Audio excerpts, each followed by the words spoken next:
अम्मा एक नए 5 सितारा होटल की बन रही बिल्डिंग में ईंटें उठाती थी।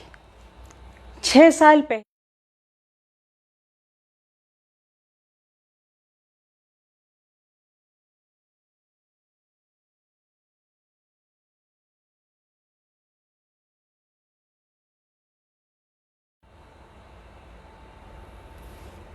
नमस्कार, मैं डॉक्टर अनीता भटनागर जैन। कोरोना काल में पृथ्वी के वेंटिलेटर के उपरांत अब मैं आपके समक्ष अपनी कहानी लाई हूँ, रानी की गुड़िया।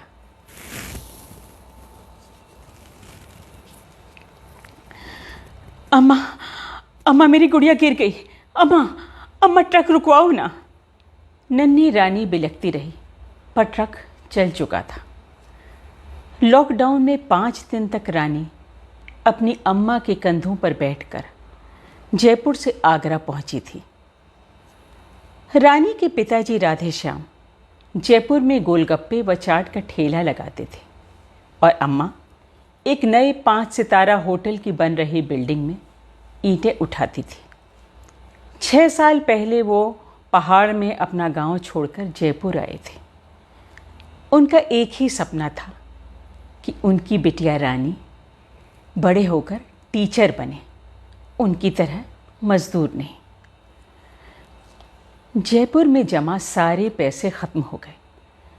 मकान मालिक अपनी छोटी सी अंधेरी कोठरी के लिए रोज पैसा मांगने लगा। ट्रेन और बस सब बंद थे और उनके चलने का कोई आसार नहीं था।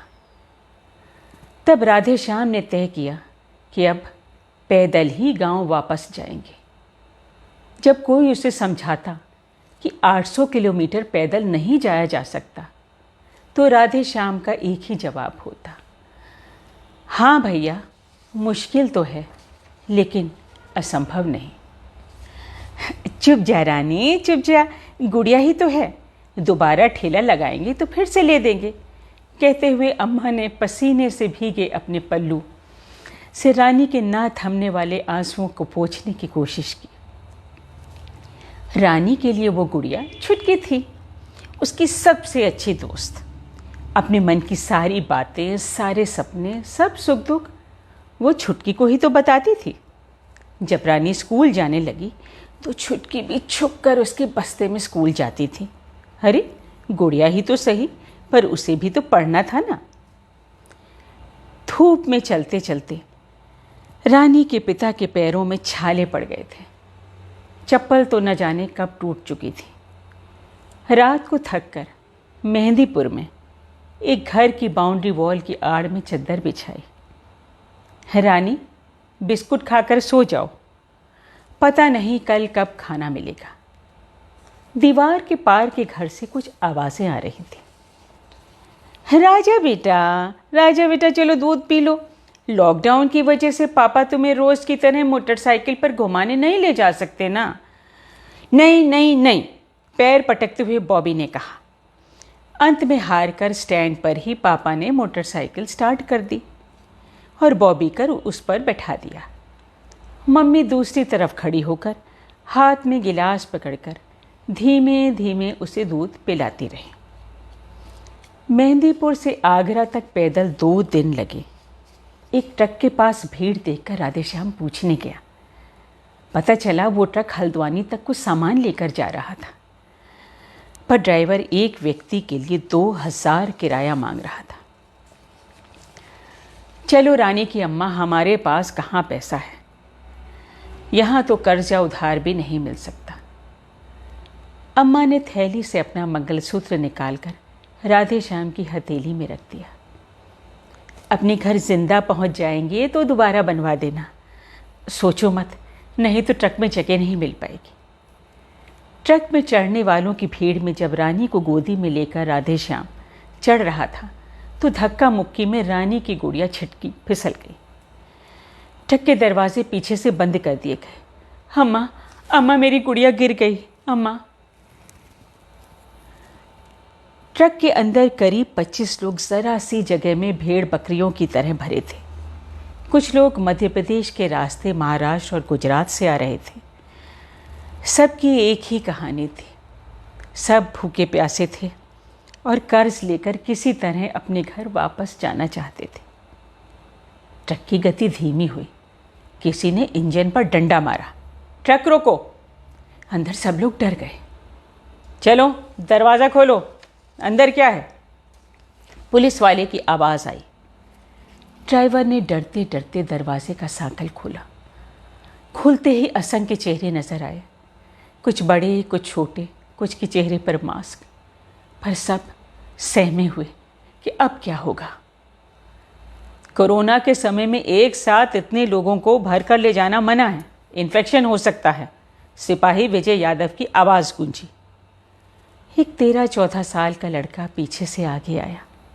उसके गले में एक तख्ती थी जिस पर लिखा था, मुझे अपने घर जाने दो राजू। पढ़कर सिपाही की भी आंखें नम हो आईं।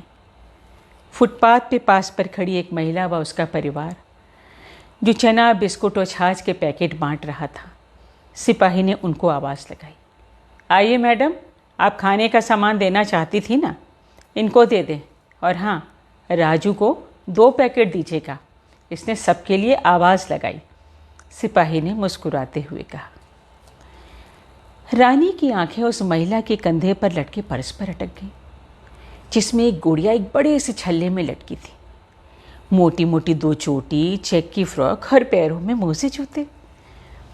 महिला ने रानी की नज़र देखकर उसके मन की बात भांप ली। उसने छल्ले से गुड़िया उतारते हुए रानी से कहा, ये एंजल है, यानी फरिश्ता। मैं इसे नॉर्वे देश से लाई थी। अब तुम इसका ध्यान रखना। रानी ने कांपते हाथ बढ़ाकर गुड़िया को ले लिया और अपने सीने से लगा लिया, मानो उसे पूरी दुनिया मिल गई हो। Madam ji thank you. मेरे सारे दोस्त छूट गए थे, पर अब मुझे एक नया दोस्त मिल गया है। कोरोना की महामारी हुए करीब 20 वर्ष हो गए थे। गरीबों को बिना फीस पढ़ाने का सहयोग संस्था का रंग बिरंगा कमरा दूर से पहाड़ी पर नजर आता। ब्लैक बोर्ड के सामने रानी खड़ी होकर पढ़ा रही थी, ड्रीम यानी सपने। बच्चों, मैंने ज़िंदगी में इतना ख़राब समय देखा है जो कि सबसे बुरे सपने से बदतर है, लेकिन मैंने सिर्फ अपने अच्छे सपने याद रखे। अगर बहुत परिश्रम या मेहनत करते हैं और अपने में विश्वास रखते हैं तो सारे सपने वास्तविकता में बदले जा सकते हैं। तो बच्चों, सपने ज़रूर देखो और उन्हें हासिल करने के लिए मेहनत करो। टेबल पर रखे पर्स से रानी की पुरानी दोस्त व गुड़िया एंजल लटक रही थी। आज भी उसके मुंह पर मास्क था। वो रानी को सदैव यह याद दिलाती कि बुरा समय बीत जाता है, लेकिन हिम्मत नहीं हारनी चाहिए। यदि आपको ये कहानी पसंद आई है तो कृपया लाइक कीजिए और सब्सक्राइब कीजिए, जो कि पूर्णतया निःशुल्क यानी फ्री है, जिससे कि मेरी और भी कहानियाँ आप तक पहुँच सकें। नमस्कार, अपना ध्यान रखिएगा।